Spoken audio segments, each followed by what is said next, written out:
This video is owned and produced by Hello Kinetic, a channel to practice listening and reading English every day. Learn English through real books. Expand your vocabulary and be good at English. Chapter 38. They had candy in a hard chair against the wall of the sheriff's anteroom. He hated me with his eyes as I went by him into the big square room where Sheriff Peterson held court in the middle of a collection of testimonials from a grateful public to his 20 years of faithful public service.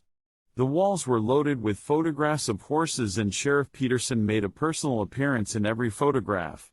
The corners of his carved desk were horses' heads.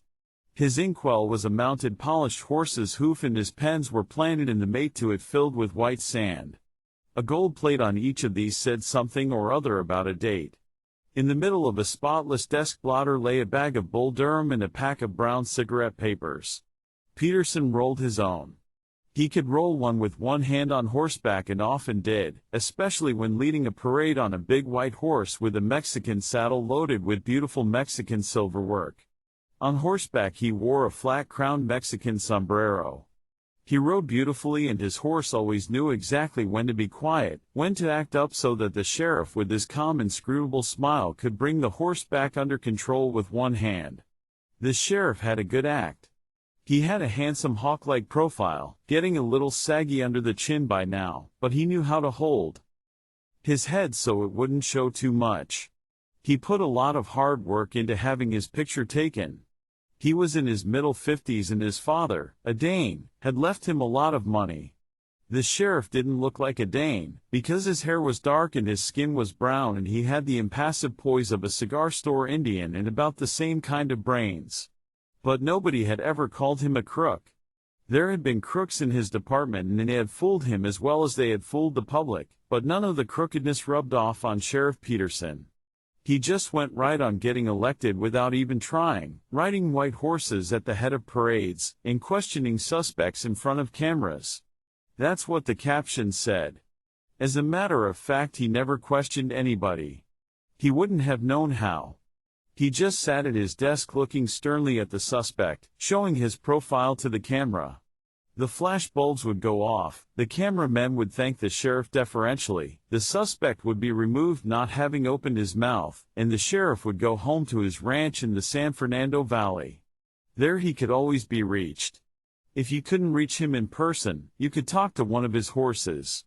Once in a while, come election time, some misguided politician would try to get Sheriff Peterson's job, and would be apt to call him things like the guy with the built-in profile or the ham that smokes itself, but it didn't get him anywhere. Sheriff Peterson just went right on getting re-elected, a living testimonial to the fact that you can hold an important public office forever in our country with no qualifications for it but a clean nose, a photogenic face, and a closed mouth. If on top of that you look good on a horse, you are unbeatable. As Oles and I went in, Sheriff Peterson was standing behind his desk and the camera boys were filing out by another door. The sheriff had his white Stetson on. He was rolling a cigarette. He was all set to go home. He looked at me sternly. "Who's this?" he asked in a rich baritone voice. "Name's Philip Marlowe, Chief," Oles said. "Only person in the house when Wade shot himself. You want a picture?" The sheriff studied me. "I don't think so," he said, and turned to a big tired-looking man with iron gray hair. "If you need me, I'll be at the ranch, Captain Hernandez." "Yes, sir." Peterson lit his cigarette with a kitchen match. He lit it on his thumbnail. No lighters for Sheriff Peterson. He was strictly a roll-your-own and light 'em with one-hand type.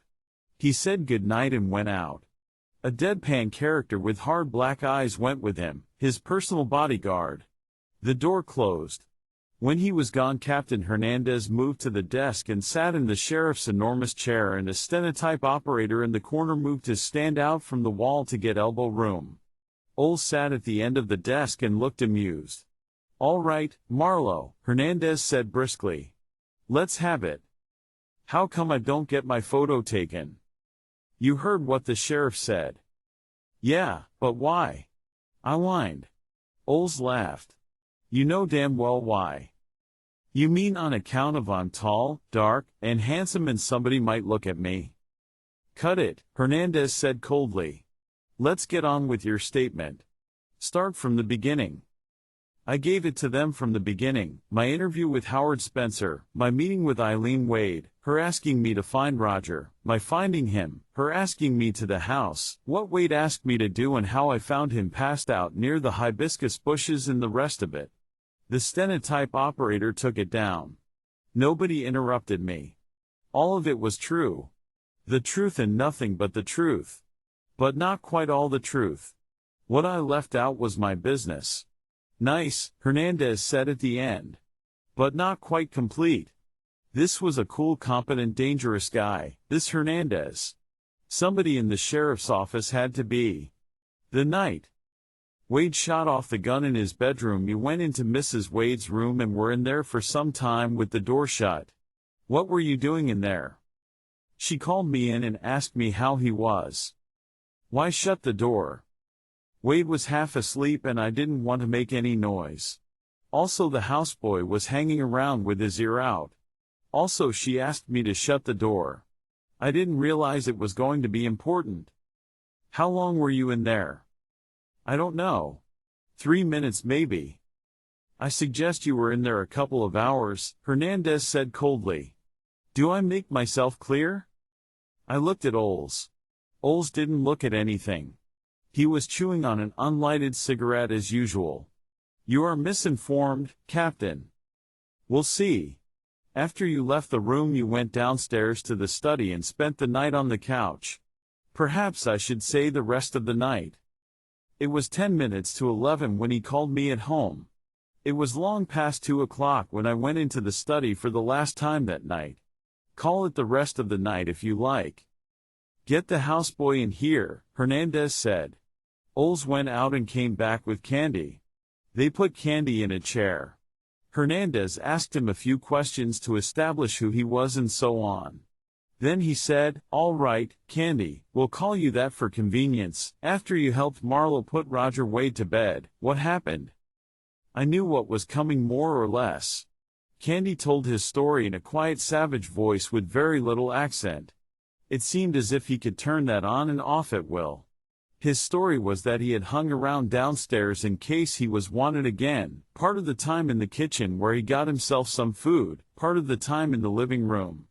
While in the living room sitting in a chair near the front door he had seen Eileen Wade standing in the door of her room and he had seen her take her clothes off. He had seen her put a robe on with nothing under it and he had seen me go into her room and I shut the door and stayed in there a long time, a couple of hours he thought. He had gone up the stairs and listened. He had heard the bed springs making sounds. He had heard whispering. He made his meaning very obvious. When he had finished he gave me a corrosive look and his mouth was twisted tight with hatred. Take him out, Hernandez said. Just a minute, I said. I want to question him. I asked the questions here, Hernandez said sharply. You don't know how, Captain. You weren't there. He's lying and he knows it and I know it. Hernandez leaned back and picked up one of the sheriff's pens. He bent the handle of the pen. It was long and pointed and made of stiffened horsehair. When he let go of the point it sprang back. Shoot, he said at last. I faced Candy. Where were you when you saw Mrs. Wade take her clothes off? I was sitting down in a chair near the front door, he said in a surly tone. Between the front door and the two facing Davenports?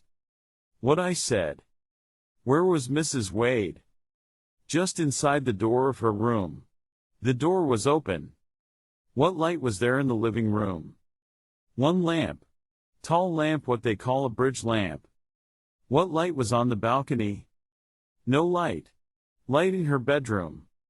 What kind of light in her bedroom? Not much light. Night table lamp, maybe. Not a ceiling light? No. After she took her clothes off, standing just inside the door of her room, you said, she put on a robe. What kind of robe? Blue robe. Long thing like a house coat. She tie it with a sash. So if you hadn't actually seen her take her clothes off you wouldn't know what she had on under the robe. He shrugged. He looked vaguely worried. See? That's right. But I see her take her clothes off. You're a liar. There isn't any place in the living room from which you could see her take her clothes off right bang in her doorway, much less inside her room. She would have to come out to the edge of the balcony. If she had done that, she would have seen you. He just glared at me. I turned to Oles. You've seen the house. Captain Hernandez hasn't, or has he? Oles shook his head slightly. Hernandez frowned and said nothing. There is no spot in that living room, Captain Hernandez, from which he could see even the top of Mrs. Wade's head, even if he was standing up, and he says he was sitting down, provided she was as far back as her own doorway or inside it. I'm 4 inches taller than he is, and I could only see the top foot of an open door when I was standing just inside the front door of the house. She would have to come out to the edge of the balcony for him to see what he says he saw. Why would she do that? Why would she undress in her doorway even? There's no sense to it. Hernandez just looked at me. Then he looked at Candy. How about the time element? He asked softly, speaking to me. That's his word against mine. I'm talking about what can be proved. Hernandez spit Spanish at Candy too fast for me to understand. Candy just stared at him sulkily. Take him out, Hernandez said. Oles jerked a thumb and opened the door. Candy went out. Hernandez brought out a box of cigarettes, stuck one on his lip, and lit it with a gold lighter. Oles came back into the room. Hernandez said calmly, I just told him that if there was an inquest and he told that story on the stand, he'd find himself doing a 1 to 3 up in Q. For perjury. Didn't seem to impress him much. It's obvious what's eating him.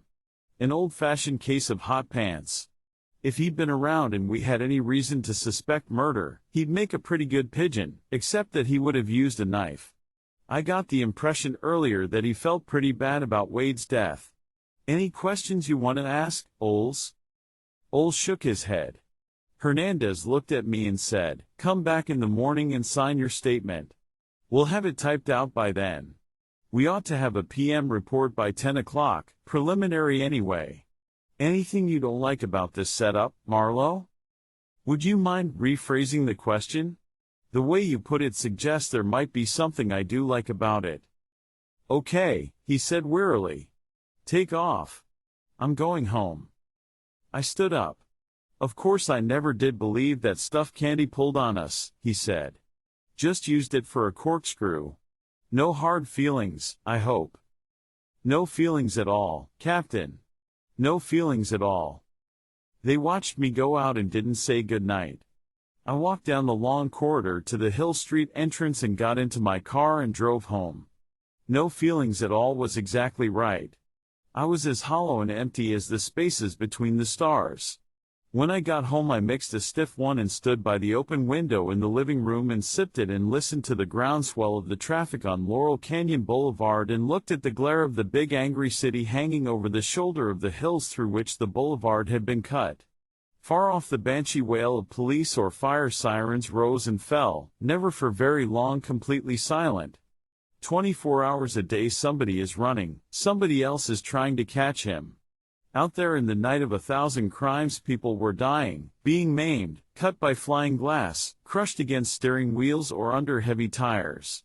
People were being beaten, robbed, strangled, raped, and murdered. People were hungry, sick, bored, desperate with loneliness or remorse or fear, angry, cruel, feverish, shaken by sobs. A city. No worse than others, a city rich and vigorous and full of pride, a city lost and beaten and full of emptiness. It all depends on where you sit and what your own private score is. I didn't have one. I didn't care. I finished the drink and went to bed.